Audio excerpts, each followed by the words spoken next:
It was one of those oppressively humid afternoons in Miami, where the heat seems to wrap itself around you like a heavy blanket, and the air feels thick with moisture. I'd been going about my usual routine, cleaning up around the house, picking up after myself, and doing the little chores I had been putting off. Jason, my husband, was away on a business trip, and I had the whole house to myself. There's something strangely peaceful about having a quiet house, especially when you're used to the noise of everyday life. No distractions, no one to answer to, just silence and the hum of the air conditioning. The heat was unbearable, so I decided to take a long, relaxing shower to cool off. I always loved showering on hot days. The water pouring down felt like a relief, soothing my muscles and calming my mind.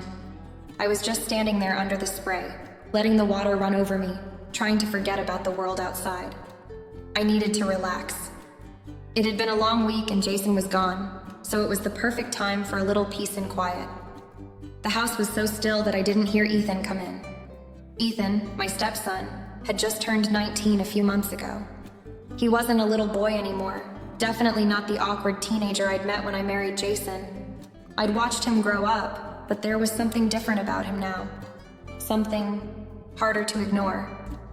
It was subtle at first, the way his shoulders had broadened, his jawline becoming more defined, and the quiet confidence he started to carry around with him. But that day, I saw it in a way I couldn't ignore. I finished my shower and reached for my towel. I was still half distracted, still lost in my thoughts, and I didn't hear the front door open. The bathroom door, which I thought was securely shut, must have been slightly ajar. Just as I stepped out of the shower, the door swung open by itself and there he was, Ethan, my stepson, standing in the doorway, staring right at me. My heart nearly stopped in my chest. My hands froze, and for a split second, I didn't know what to do. The shock of seeing him there so unexpectedly caught me off guard. My mind went blank. I couldn't move, couldn't speak. He stood there, his eyes wide with surprise. But it wasn't just surprise. It was something else too. Something I couldn't quite place. Something that made my stomach twist in a way I didn't want to admit. It happened so fast that I almost didn't have time to react. I grabbed the towel off the rack as quickly as I could, wrapping it around myself tightly, but my fingers were shaking. I wasn't sure what to do next. Should I say something? Tell him to leave? But I couldn't seem to form the words. I was frozen, standing there, caught in this bizarre moment where everything felt too real, too intense. He didn't say anything at first. He just stood there, his gaze lingering on me for a beat longer than I thought was normal. I could feel his eyes on me, not just scanning my face, but lower, where I was only half covered by the towel. It was like I could feel his gaze searing into me, and I was too caught up in the shock of it to know what to do. I'm sorry, Ethan stammered, his voice thick with awkwardness. He quickly turned and half ran out of the room, his footsteps echoing down the hall as he disappeared. The door clicked shut behind him, and suddenly the air in the room felt suffocating. I stood there for a long time, just staring at the closed door, my heart pounding in my chest. What the hell had just happened? My mind raced, my heart still thumping wildly in my ears. I was frozen in place, trying to process what had just occurred. It was such a ridiculous, embarrassing situation. But it wasn't just that. It was the look in his eyes. That moment when his gaze had met mine, it wasn't just surprise. It was more. There was a certain intensity to it, something that made the hair on the back of my neck stand up. It was as if for a brief second, he wasn't seeing me as his stepmother, but as something else. I didn't want to think about it. I didn't want to acknowledge it, but I couldn't shake the feeling that something had shifted. Something had changed in that brief moment. The way he had looked at me was different, more focused, more aware. I didn't know if it was the awkwardness of the situation or if there was something deeper to it, but it made me feel exposed in a way I wasn't prepared for. I finished getting dressed, trying to shake off the unease that had settled in my chest. But as I walked out of the bathroom, my mind kept going back to that moment. I couldn't get the image of his face out of my head. Ethan was no longer the boy I remembered, no longer the gangly teenager I'd known for years. He had grown up in front of my eyes, and now in that brief, awkward instant, I saw him in a completely different light. The change was subtle, but undeniable. The way his broad shoulders filled out his t-shirt, the way his jawline was sharp and defined now, the confident way he carried himself. It was like I had never truly seen him before. I had always been so focused on my relationship with Jason, keeping everything in its place, maintaining boundaries. But now, with the way Ethan looked at me, those boundaries suddenly didn't feel so clear. I tried to push the thought away, to ignore the strange fluttering feeling that had settled in my stomach. It wasn't supposed to be like this. He was my stepson. I had no business thinking about him in any other way. But every time I closed my eyes, all I could see was the look in his eyes, the way his gaze had lingered on me, and I couldn't get rid of it. I told myself it was just an accident. Just a weird, uncomfortable moment that would eventually fade. But deep down, I couldn't shake the feeling that this wasn't just an accident. Something had changed, and I wasn't sure if it was just me noticing, or if Ethan felt it too. As the days passed, I found myself becoming more aware of Ethan. It wasn't anything overt at first, just little things I couldn't ignore. The way he carried himself when he walked into a room. His posture, straighter now, with a quiet confidence that wasn't there before. His clothes fit differently too, no longer hanging loosely from his body, but hugging his chest and arms in a way that made it impossible for me not to notice the muscles he'd developed over the past few years. I had known him for so long, but suddenly, it was as if he had transformed into a completely different person. I tried not to pay attention to these changes. It felt wrong to even acknowledge them. After all, he was my stepson. But it wasn't easy. I found myself looking at him more often than I ever had before. I caught myself noticing the way his biceps flexed when he picked up the groceries, or how his jawline had become sharper, more defined. Even the way he stood when he spoke to me. There was a maturity to him now, an underlying strength that had always been buried beneath that awkward teenage exterior. One afternoon, I was making lunch in the kitchen, my mind focused on the task at hand, when Ethan walked in. The sunlight streamed through the window, casting a warm glow on the room, and he stood in the doorway for a moment before coming over to the counter where I was chopping vegetables. I looked up, and for a split second our eyes met, and I felt it. That strange, undeniable shift. It wasn't just the physical change. Ethan had always been polite, respectful, but there was something different in the way he spoke to me now. His voice was deeper, more assured. He wasn't the shy, awkward kid he had once been, always careful not to overstep. Now he seemed more relaxed, as if he were comfortable in his own skin. He wasn't afraid to stand a little closer, to linger in the same space as me for just a moment longer than necessary. And every time he spoke, I noticed how he was more confident in himself, more assertive. That day when he came into the kitchen, I couldn't help but notice how his t-shirt stretched over his chest. He had grown taller too, his height making him seem even more formidable. He wasn't a boy anymore. He was a man, and I couldn't deny that I was aware of it, more than I should have been. I tried to shake off these thoughts. I kept telling myself that it was just because he was maturing. He was growing up, and it was natural to notice these things. But each time he walked by, I couldn't help but feel a pang of awareness. It was subtle at first. Small things, like the way his jawline stood out more, or how his eyes held a certain depth to them that I hadn't noticed before. But it was enough to make my heart beat a little faster. One evening, as we sat down to dinner, I couldn't help but watch him from across the table. He was telling Jason a story about his day, and I found myself distracted by the way his shoulders moved under his shirt, the way his hands gripped the edge of his glass. He was so comfortable, so at ease with himself, and I couldn't deny how much he had changed. I didn't want to think about it, didn't want to admit to myself that I was paying this much attention to him. But every time he looked at me, his gaze lingering for just a moment longer than usual, I felt that tension between us growing. It was almost as if we both knew something was shifting, even though we hadn't said a word about it. That night after dinner, I found myself alone in the living room, sitting in the quiet. I replayed the moments from the day in my mind, wondering if Ethan felt the same way, wondering if he noticed the changes in me too. I didn't want to, but I couldn't help it. I was becoming hyper-aware of everything about him. His movements, the way his body seemed to command the space around him, the way his voice resonated in the room. It was impossible to ignore. It felt like something was slowly building between us, a silent tension that neither of us knew how to handle. But the more I tried to push it away, the more it seemed to pull me in. I couldn't deny it anymore. Ethan had changed, and in some ways, so had I. I realized then that I was struggling with something I hadn't expected. I had always thought of him as Jason's son, but now it was harder to remember him as just that. He was becoming a man, and whether I liked it or not, I was beginning to see him in a way I never had before. It had been a few days since I had started noticing the shift between us. The air was thick with an unspoken tension, and I couldn't shake the feeling that something was about to happen. It wasn't just me. Ethan seemed different too. I could feel his eyes on me more than usual, lingering in a way that made my pulse quicken, even if he never said anything about it. The quiet moments we shared felt heavier now, charged with a kind of anticipation neither of us was willing to admit. One evening, after dinner, I found myself in the living room, curled up on the couch with a glass of wine. The house was quiet, except for the soft hum of the ceiling fan above me. Jason had gone to bed early, as he often did, leaving Ethan and me alone in the house.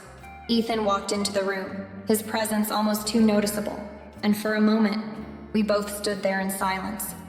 Neither of us knew what to say, but I could feel the weight of his gaze on me, and I knew something had to be said. "Mom," Ethan started, his voice a little rough as though he was testing the waters. I looked up at him, his eyes catching mine for a brief second before he glanced away. I didn't know how he could be so calm, so composed, when everything inside me felt like it was about to erupt. I gestured for him to sit beside me, and he did, though there was still a distance between us, even on the couch. We sat in silence for a moment, and I could hear the beating of my heart in my ears. I felt so exposed, like every tiny movement I made was being studied. Ethan shifted a little, his shoulder brushing against mine, and I almost recoiled instinctively. But he didn't pull away. Instead, he seemed to settle into the space between us, his body radiating warmth, and I felt my breath hitch in my chest. "I think we need to talk," he said, his voice lower than usual. It was a simple statement, but it hit me like a wave crashing over my head. I nodded slowly, unsure of how to respond. My mind raced, but I couldn't find the words. I was afraid of what he might say, or worse, what I might say. I don't know how to explain this," he continued, his eyes never quite meeting mine, but I could feel the tension building between us. "But ever since that day, when I saw you, well," he trailed off, clearly struggling with the words. I could see the conflict in his face, the confusion, the guilt, and I knew that he was feeling exactly what I was. I swallowed hard, trying to keep my voice steady. "Ethan, you don't have to—" "No, I do," he interrupted, his tone more urgent now. "I don't know what's happening, but I've been thinking about it a lot, about everything, and I can't stop thinking about it." He finally looked at me, his eyes locking onto mine, and for a moment, I felt like the room was closing in around us. The silence stretched between us like a fragile thread, and I wasn't sure which of us would break it first. I felt the warmth in my chest rise, that familiar rush of heat that I had tried so hard to ignore. I knew exactly what he was talking about. It was the same thing I had been struggling with, the same feeling that had been clawing at me every time I saw him. That subtle shift, that growing awareness of him as something more than just Jason's son. "I've been feeling the same way," I whispered before I could stop myself. It was like the floodgates had opened, and there was no going back. I didn't want to say it, didn't want to admit it, but the words had already left my mouth and I couldn't take them back. Ethan's expression changed, his eyes wide, as though hearing me say it out loud confirmed something he had only dared to consider in the quiet of his own mind. "Really?" he asked softly, almost in disbelief. His voice cracked slightly, but it wasn't out of shock. It was like he was finally allowing himself to hope, to believe that what he had been feeling wasn't just a figment of his imagination. I nodded, unable to look away from him. My heart was pounding in my chest, and for the first time I wasn't sure if I was terrified or relieved. I wanted to say more, wanted to explain everything that was swirling in my mind, but the words felt stuck. The room felt suffocating, and all I could focus on was the way his eyes held mine, how the space between us seemed to vanish with every passing second. "I don't know what to do about this," I whispered, my voice trembling. This isn't supposed to happen, Ethan. He leaned closer, just slightly, as if testing the waters, and I could feel the air between us growing thick, heavy. I don't know either, Mom, he admitted quietly. But I can't stop thinking about you. I can't ignore it anymore. For a long moment, neither of us said anything. I felt the weight of his confession settle over me, the gravity of it sinking deep into my bones. I didn't know where this was headed, didn't know what would come next, but I knew one thing for certain. Things would never be the same between us again. Later that night, after everything that had been said between Ethan and me, I couldn't sleep. The house felt unnervingly quiet, the only sound being the occasional creak of the floorboards as the night stretched on. I kept replaying the conversation in my head, his confession, my admission, that raw moment where everything shifted. But the reality of what we'd both admitted hit me harder than I'd anticipated. It wasn't just a passing moment of vulnerability. It was something real, something that neither of us could easily escape. I lay in bed, tossing and turning, the sheets twisted around my body, and tried to calm my racing thoughts. Every time I closed my eyes, I saw Ethan's face, the way his eyes had locked onto mine, that subtle but undeniable longing in them. I tried to brush it off, to convince myself it was just a moment of weakness, but I knew better. I knew it wasn't just a passing phase for either of us. Then around 2 a.m., I heard the softest knock on my bedroom door. My heart jumped in my chest as I sat up in bed, unsure if I was dreaming or if it was real. I didn't even have to think twice about it. I knew exactly who it was. I stood up slowly, the room spinning slightly as I crossed to the door, my mind still racing. When I opened it, there he was. Ethan stood in the hallway, his posture stiff like he was afraid to be here, but his eyes were clear, focused. "I need to talk to you," he said quietly, his voice low but firm. I looked at him, my heart pounding in my chest. It felt like the air between us had thickened, the tension that had been simmering all evening now ready to boil over. "Ethan," I started, but my words caught in my throat. I wasn't sure what to say, how to process everything. Without waiting for me to respond, Ethan stepped inside, his body language telling me he wasn't going to leave until we talked. He closed the door softly behind him, the room now feeling even smaller, as if it was closing in around us. He looked at me, his expression vulnerable but determined, and I felt a strange shiver run through me. "I couldn't stop thinking about what you said earlier," he continued, his voice barely above a whisper. "And I can't keep pretending that I don't feel this. I've been fighting it, trying to push it down, but it's not going away. And I can't ignore it anymore." I froze, the words settling over me like a heavy weight. My heart started to beat faster and I couldn't breathe. It was one thing to admit to myself that I felt something, but hearing him say it out loud, seeing him stand there, open and raw, confessing the truth, it was something entirely different. It felt like the ground was shifting beneath me. I didn't want to say anything, he went on, his gaze intense. "But I can't keep pretending. I've never felt like this before, and I don't know how to make it stop. All I know is, when I'm around you, when I'm close to you, it feels like everything makes sense. Like this is the way it's supposed to be. I've never been so sure of anything in my life." His words hit me like a punch to the gut, and I had to fight to stay composed. I could feel my own emotions swirling, my own desires threatening to break free. I had been lying to myself, convincing myself that what we shared was just a moment of weakness, something that could be swept under the rug. But standing there with Ethan's eyes locked onto mine, I knew I couldn't deny it anymore. "I didn't know how to tell you," I said, my voice trembling. "I didn't want to admit it, Ethan, but I can't stop thinking about you either." The words spilled out before I could stop them, and it was like everything I had been hiding came crashing down.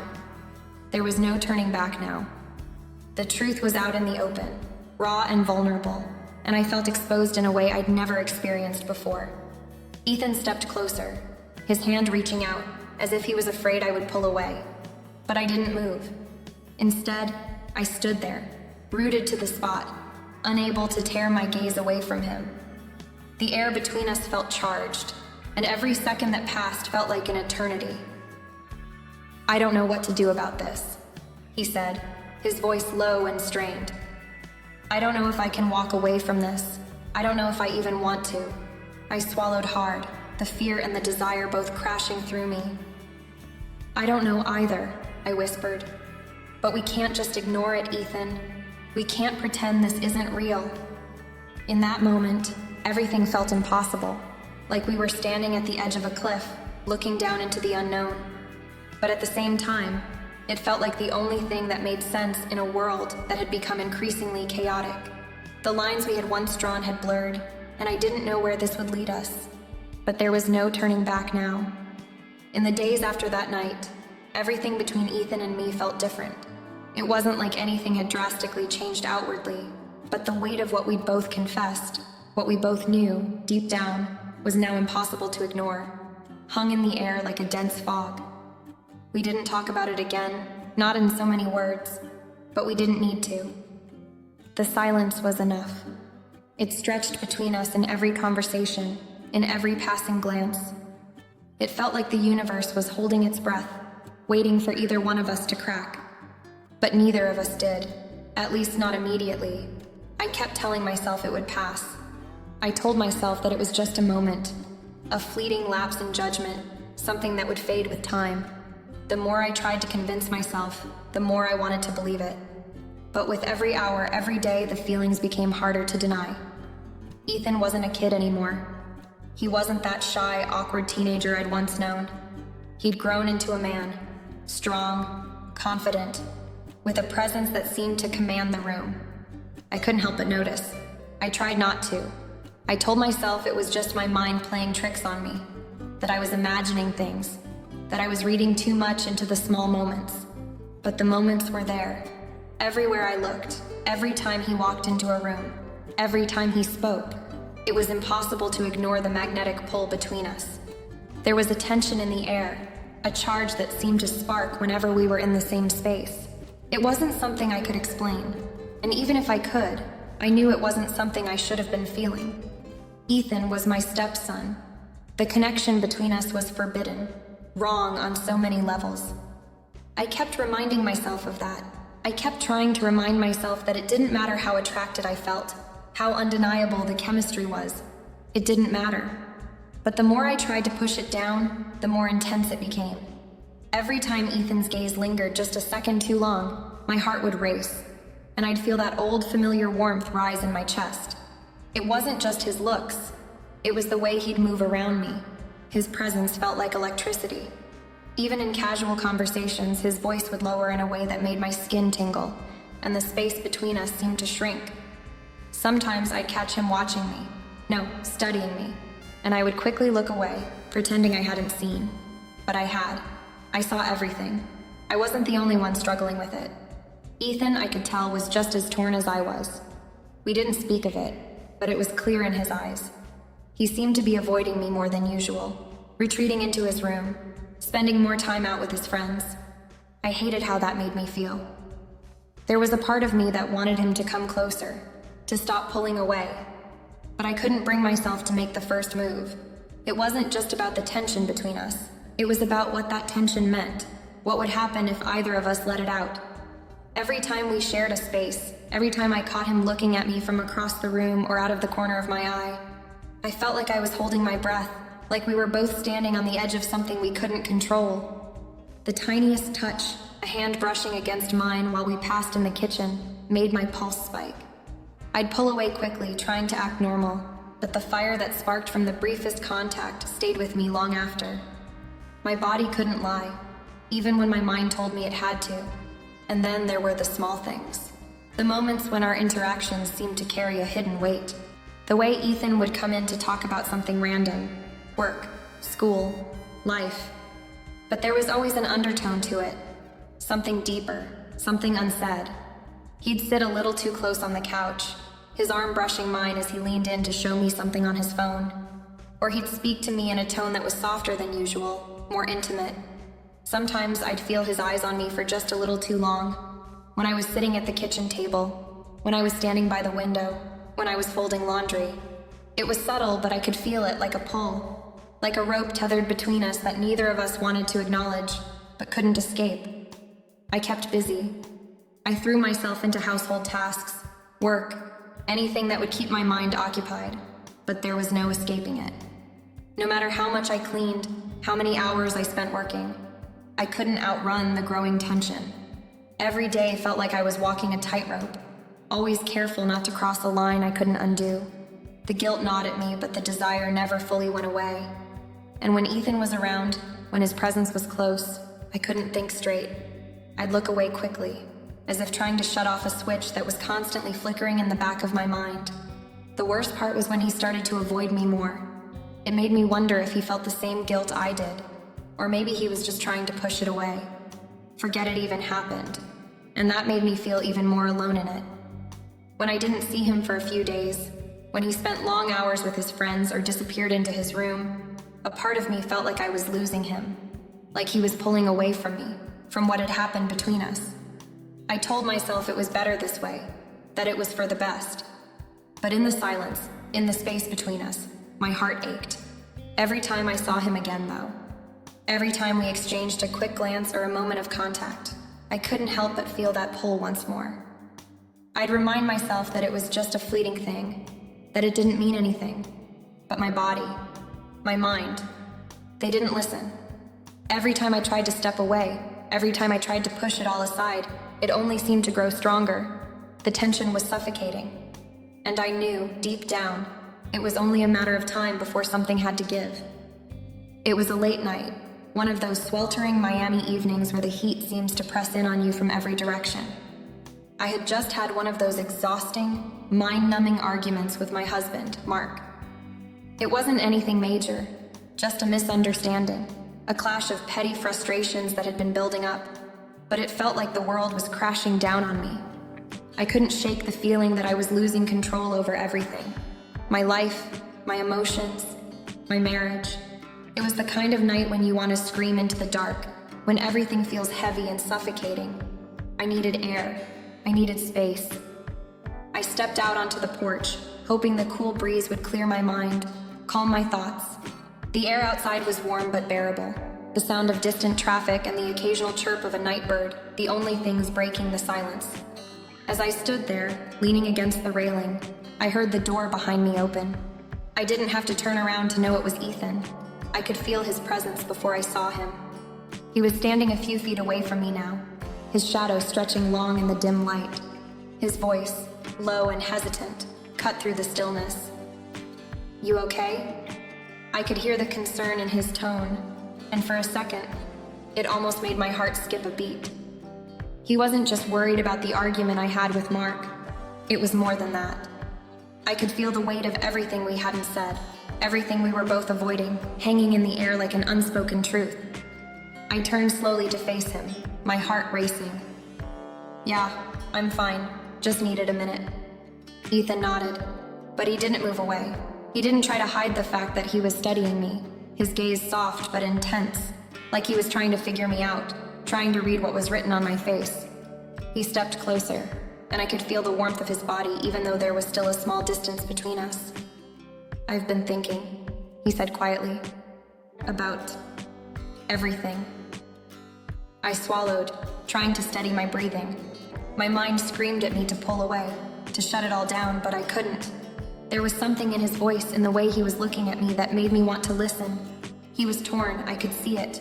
We both were. The air around us seemed to thrum with that energy. Charged, electric, undeniable. "What do you mean?" I asked, my voice barely above a whisper. I didn't want to push him. I wasn't even sure if I wanted to know what was coming next. But at the same time, I knew we were standing at a crossroads, and I couldn't keep pretending like nothing had changed. I couldn't keep hiding from the reality of what was happening between us. Ethan exhaled sharply, his hands shoving into his pockets as if to stop them from reaching out, from touching me. I noticed his jaw was tight, his brows furrowed, as if he was struggling with every word. "I can't stop thinking about you, Claire." The words were raw, honest, and the vulnerability in his voice shattered me. "I know it's wrong. I know it's messed up, but it doesn't change how I feel." My breath caught in my throat. I wanted to respond, to say something, but the truth was I didn't know what to say. Part of me wanted to tell him to stop, to remind him of the boundaries we shouldn't cross. But another part of me, one I hated to admit, was struggling to fight against the pull. I had felt it too deep inside, the connection we shared, the magnetic attraction that seemed to grow stronger every day. I took a shaky breath, trying to steady my thoughts. Ethan, this isn't something we can just... But I couldn't finish. The words felt hollow, meaningless. I had no idea what was right anymore. Everything inside me screamed that we shouldn't be having this conversation, that this was wrong. But the other part of me, the part that had been fighting against these feelings for so long, felt like it was finally breaking free. I know, he said quietly, cutting me off. I know it's wrong, but I can't help how I feel. And I know you feel it too. I see it in the way you look at me. He stepped closer, his eyes never leaving mine. The heat between us was undeniable. I don't want to hide from it anymore. I don't want to pretend like it doesn't matter. I could feel my heart pounding in my chest. The world felt like it was spinning around me, like everything was about to come crashing down. But I couldn't pull away. I couldn't deny what I was feeling anymore. The pull was too strong. It had been there all along, lurking just beneath the surface, and now it was bursting forth in full force. In that moment, all the confusion, all the guilt, all the fear melted away. There was no turning back from this, no pretending it didn't exist. I knew we were on the edge of something dangerous, something that could ruin everything we both had. But I also knew that, for the first time in a long while, I wasn't sure I cared. Without thinking, I reached out and touched his face, my fingers trembling as I traced the line of his jaw. He was so close now. I could feel the warmth of his breath, the steadiness of his pulse beneath my fingertips. I looked into his eyes, and for the first time, I didn't see the stepson I had raised. I saw a man who wanted me, and in that moment, all I wanted was to kiss him, to give in to everything I had been trying so hard to suppress. And so I did. I closed the gap between us, my lips meeting his in a soft, tentative kiss that quickly deepened, filled with all the pent-up emotions and desires that had been building for so long. For a moment, everything else disappeared. There was no Mark, no family, no right or wrong, just Ethan and me, and the kiss that changed everything. When we pulled away, the world came rushing back, but it didn't feel the same. Everything had shifted, and neither of us knew what was going to happen next. But I knew one thing for certain. We couldn't pretend any longer. Things had changed, and there was no going back. The days that followed were some of the most difficult of my life.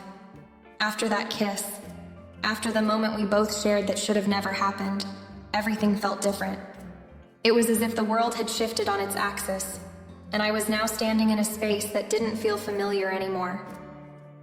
Ethan and I didn't speak of what happened, but the silence between us was deafening. Neither of us could look at the other without remembering the rawness, the electricity that had sparked between us in that one fleeting moment. I found myself avoiding him.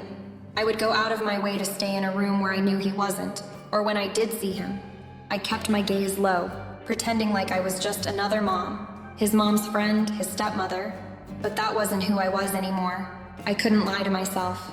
The kiss had stripped away all the layers we built around our roles in this house, and it left us both exposed. Every time I saw him, my heart would race, and a knot would form in my stomach. Not from guilt, but from desire. Desire I was terrified to acknowledge. Ethan, too, seemed to keep his distance, but in a way, it felt like we were both waiting for the other to make the next move. He'd glance at me sometimes, those fleeting moments where our eyes would meet, but neither of us spoke a word. It was as if we were both silently begging the other to say something, to admit what had passed between us, to acknowledge that the tension had become something we couldn't just ignore. The atmosphere in the house grew thick with unspoken words. Even when we were in the same room, it felt like we were miles apart. I could hear him in the hallway, and I could feel him just beyond the door. But when I'd step out, it was like he was a ghost. Gone. Evaporated. and it made the moments when he was there that much harder to bear. I remember one evening in particular. I had just finished cooking dinner, and it had been a relatively calm day. I thought maybe, just maybe, we could return to some semblance of normalcy, as if everything before had been a bad dream. But as I set the plates down at the table, Ethan walked in. He stopped in the doorway, his tall frame blocking the light from the hallway. His eyes found mine immediately, and in them I saw something I couldn't place, something dark and longing. It was the same look he had given me that night on the porch, and it caused my breath to catch in my chest. "Is dinner ready?" His voice was neutral, but his eyes told a different story. I forced a smile, trying to act casual, like nothing was wrong. "Yeah, it's ready. Go ahead and sit down." He didn't move right away. He just stood there, watching me, and for a moment, the room seemed to shrink around us. I had no idea what was going through his mind, but I could feel the weight of his thoughts pressing down on me. It was suffocating.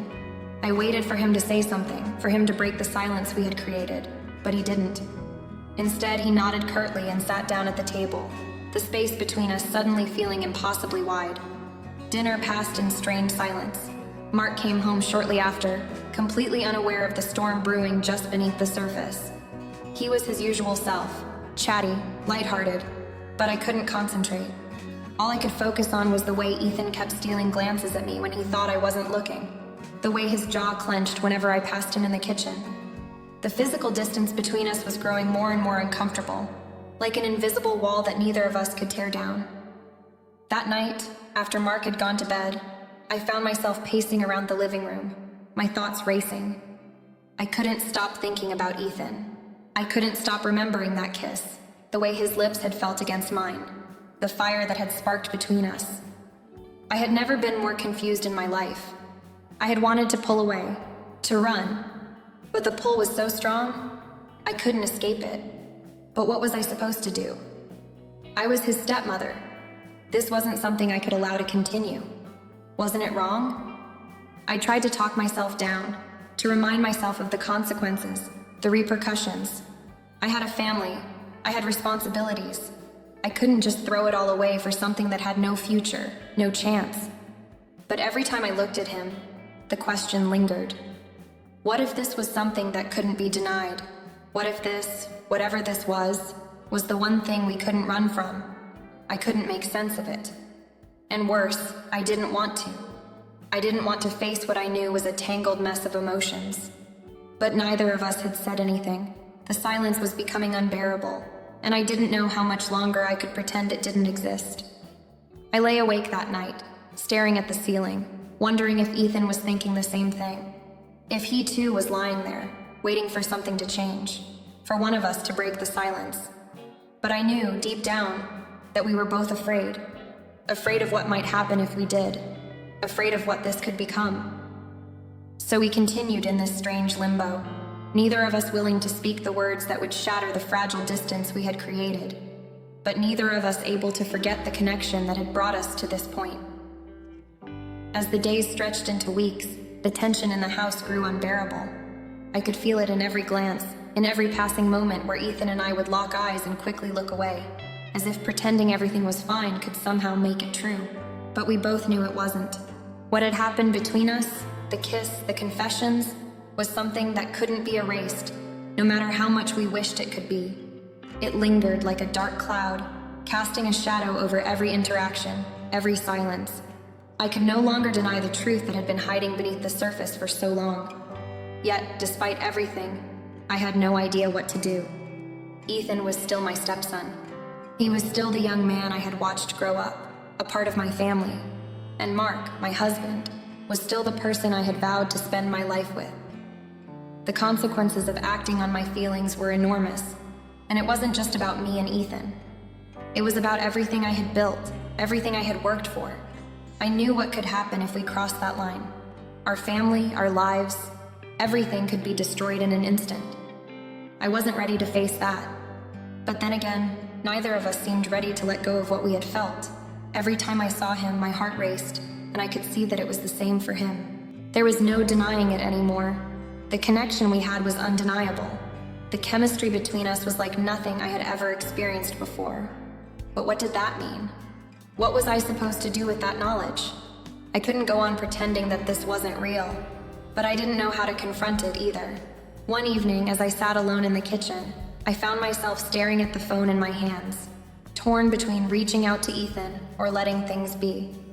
I knew that whatever I decided would change everything, but what choice did I really have? Could I live with the knowledge that I had crossed a line and never acknowledged it? Could I live with the guilt of not giving in to what we both wanted, of letting the opportunity slip through our fingers? The problem was, I didn't know if we even had a choice. What if we tried to walk away, but the pull between us was too strong? What if, in trying to let go, we only ended up pushing ourselves closer to something that would break us both in the end? As I stood there, lost in my thoughts, I heard Ethan's footsteps behind me. I didn't need to turn around to know it was him. There was something in the way he moved, something in the way the air seemed to shift when he entered a room. "Claire." His voice was low, hesitant, like he wasn't sure if he should say anything at all. I turned slowly, meeting his gaze. His eyes were dark, full of emotion, and I knew he was feeling the same pull that I was. His face was so close to mine, and I could feel the electricity between us. The silence between us stretched out, filled with everything we hadn't said, everything we had left unsaid. "I don't know what to do anymore," he whispered, his voice raw. Neither did I. I wanted to reach out to him. I wanted to close the space between us, to let myself give in to what I had been fighting for so long. But the consequences were too great. Could we really go through with this? Could we risk everything, knowing how much we stood to lose? Neither of us knew what the future held. We were standing at the edge of a precipice, unsure of whether to leap or pull back. And as much as I wanted to make a choice, I realized that the decision wasn't mine alone. We were both trapped in this web we had created, and the more we tried to deny it, the more the weight of our feelings grew. With every passing day, the uncertainty of our future loomed larger. Would we continue to pretend like nothing had changed, living in silence and avoidance? Or would we finally give in to the undeniable connection between us, knowing the risks and the consequences? Neither of us had an answer, but what I did know was that, for the first time in my life, I was completely uncertain about everything. The future was a blur, a vast unknown, and I didn't know how to navigate it. All I knew was that I couldn't go back to the way things were before, but I didn't know how to move forward either. And so, we waited. We waited for something to happen, for one of us to make a decision. We waited for the storm to either pass or break us apart completely. The future, with all its uncertainty, was the only thing we were sure of. And that was the most terrifying thing of all.